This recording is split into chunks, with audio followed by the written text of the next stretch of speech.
Hello दोस्तों, नमस्कार। राठौर जी के एनसीए क्लासेस में आपका स्वागत है।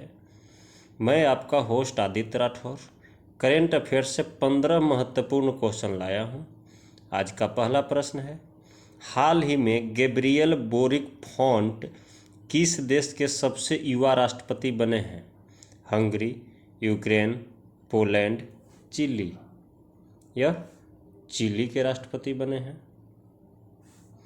जो मात्र 36 वर्ष के हैं और चिली का 36वां राष्ट्रपति भी बने हैं। और यह चिली के इतिहास में सबसे कम उम्र के नेता चुने जाने वाले पहले व्यक्ति हैं, जो महज 36 वर्ष की उम्र में राष्ट्रपति बने हैं। इनका कार्यकाल 2022 से 2026 के बीच रहेगा। आज का अगला प्रश्न है,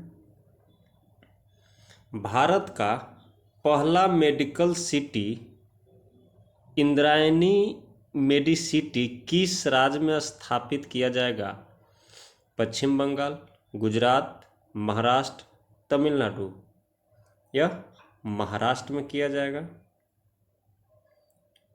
जो एक छत के नीचे सभी प्रकार के विशेष उपचार प्रदान करने के लिए महाराष्ट्र के पुणे में देश का पहला चिकित्सा शहर इंद्रायणी मेडिसिटी स्थापित करने की घोषणा किया गया है। यह पुणे के खेड़ तालुका में 300 एकड़ भूमि क्षेत्र में आएगा। इस परियोजना में 10,000 करोड़ रुपए से अधिक के निवेश को आकर्षित करने का अनुमान लगाया गया है। आज का अगला प्रश्न है, हाल ही में प्रधानमंत्री नरेंद्र मोदी ने कहां 11वें खेल महाकुंभ का उद्घाटन किया है? अहमदाबाद, लखनऊ, रांची, पुणे।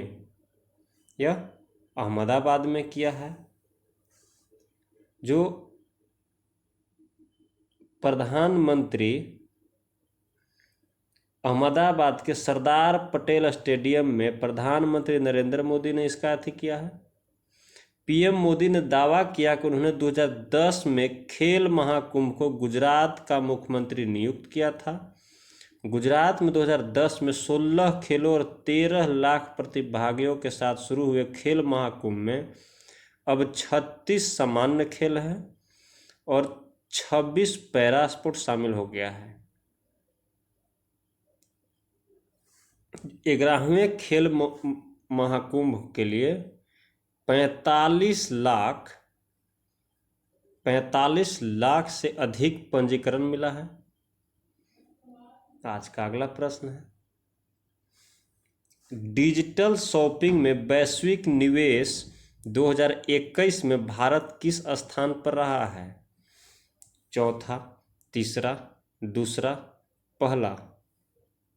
यह दूसरा पे रहा है।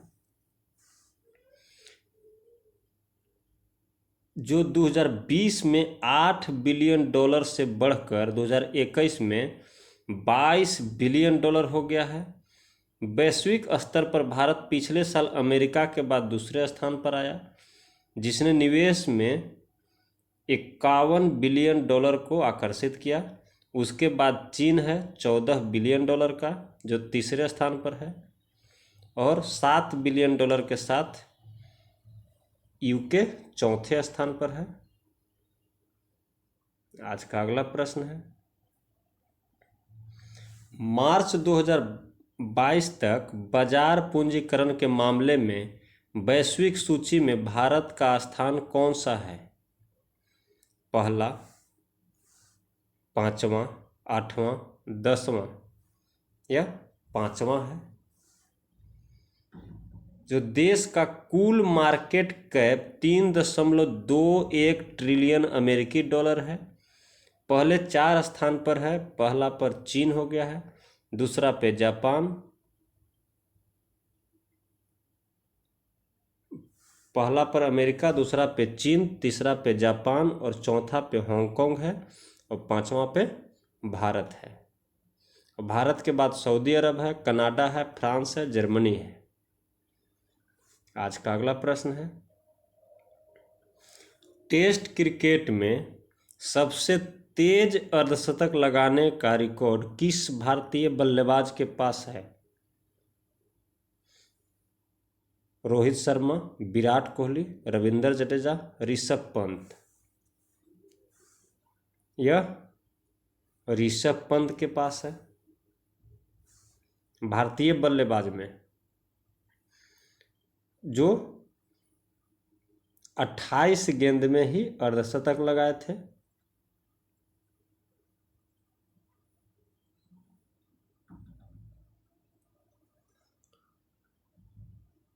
जो कपिल देव के रिकॉर्ड को तोड़ा है ऋषभ पंत ने, जो 1982 में कराची में पाकिस्तान के खिलाफ केवल 30 गेंदों में अर्धशतक बनाया था। और तीसरे नंबर पर शार्दुल ठाकुर है, जिन्होंने 31 गेंद पर अर्धशतक जड़ा था इंग्लैंड के खिलाफ।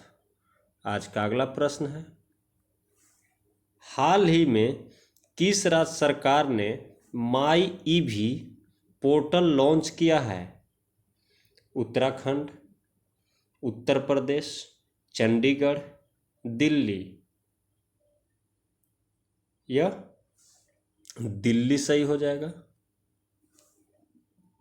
माई ईवी यानी कि portal conservation energy services limited के सहयोग से दिल्ली सरकार द्वारा विकसित एक ऑनलाइन पोर्टल है। यह पोर्टल लेटर ऑफ इंटेंट धारकों को इलेक्ट्रिक ऑटो खरीदने में सक्षम करेगा और दिल्ली सरकार द्वारा प्रदान किए गए प्रोत्साहनों का लाभ उठाने में सक्षम करेगा। आज का अगला प्रश्न है, हाल ही में किस राज्य में मेरी पॉलिसी मेरे हाथ अभियान शुरू किया गया है? कर्नाटक, केरल, तमिलनाडु, तेलंगाना। यह कर्नाटक में किया गया है। जो मेरी पॉलिसी मेरे हाथ अभियान प्रधानमंत्री फसल बीमा योजना का ही एक हिस्सा है। इस अभियान का उद्देश्य देश के सभी किसानों को अपनी फसलों का बीमा करने के लिए प्रेरित करना है। इस कार्यक्रम के तहत प्रधानमंत्री फसल बीमा योजना के तहत बीमा लेने वाले प्रत्येक किसान को पॉलिसी के दस्तावेज उनके दरवाजे पर मिलेंगे। आज का अगला प्रश्न है, हाल ही में वन, पर्यावरण और जलवायु परिवर्तन मंत्रालय ने देश की कितनी नदियों का कायाकल्प करने की योजना बनाई है? 9, 11, 13, 14। यह 13 नदियों का किया है। जो कायाकल्प परियोजना का हिस्सा बनने वाली 13 नदियां हैं, हिमालयी नदियां हैं, झेलम, चिनाब, रावी, ब्यास, सतलज, यमुना और ब्रह्मपुत्र। दक्कन या प्रायद्वीपीय नदियां में आ गए नर्मदा, गोदावरी, महानदी, कृष्णा और कावेरी। अंतर्देशीय अपवाहन श्रेणी नदी में हो गया लूनी। ये 13 नदियां भारत के भौगोलिक क्षेत्र का लगभग 57.45% कवर करती है।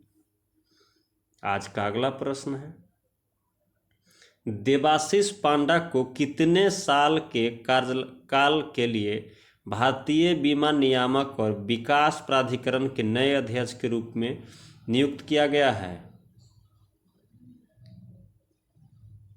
3, 4, 5, 6। यह 3 साल के लिए किया गया है। जो वित्त मंत्रालय में सचिव के रूप में भी 2 साल की सेवा के बाद पांडा ने 31 जनवरी 2022 को उससे इस्तीफा दे दिया था और मई 2021 में पद खाली होने के 10 महीने बाद पांडा को IRDAI का अध्यक्ष नियुक्त किया गया है। आज का अगला प्रश्न है, सफेद रंग के मेनहीर के नाम से जाना जाने वाला लौह युग का पत्थर किस भारतीय राज्य में खोजा गया है? महाराष्ट्र, आंध्र प्रदेश, तमिलनाडु, तेलंगाना, यह तेलंगाना में खोजा गया है। जो तेलंगाना के महबूबाबाद जिले के एक गांव एलारीगुड्डेम में सड़क के किनारे खोजा गया है। पुरातत्वविदों के अनुसार मेनहिर एक मृत व्यक्ति की याद में रखे गए लौह युग के पत्थर है, जो कम से कम 3500 वर्ष पुराना है। आज का अगला प्रश्न है, किस भारतीय शहर ने जलवायु कार्य योजना जारी की और जलवायु परिवर्तन की चुनौतियों से निपटने के लिए 30 वर्षीय रोडमैप निर्धारित किया? पुणे, मुंबई, चेन्नई, नई दिल्ली?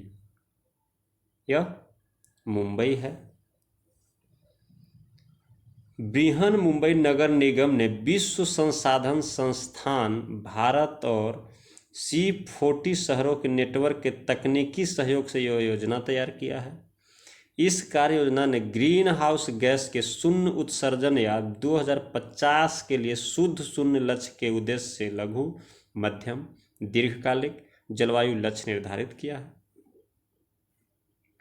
दोस्तों, जो मेरे चैनल पे पहली बार आए हैं, कृपया सब्सक्राइब कर लें, और जो सब्सक्राइब कर लिए हैं वो लाइक, शेयर और कमेंट करके यह बताना न भूलें कि यह वीडियो आपको कैसा लगता है। अगर आपके लिए हेल्पफुल है तो कमेंट करके ज़रूर बताएं। आज का अगला प्रश्न है, the museum of the future जो हाल ही में खबरों में रहा किस देश में स्थित है? भारत, चीन, अमेरिका, संयुक्त अरब अमीरात? यह संयुक्त अरब अमीरात में है। जो हाल ही में जनता के लिए खोला गया, इसका उद्घाटन संयुक्त अरब अमीरात के उपराष्ट्रपति और प्रधानमंत्री द्वारा किया गया। यह एक 7 मंजिला स्तंभ रहित संरचना है जो 30,000 वर्ग मीटर के क्षेत्र में फैली हुई है। आज का अगला प्रश्न है, भारत में दूतावास को यूक्रेन से किस देश में अस्थायी रूप से स्थानांतरित करने का फैसला किया है?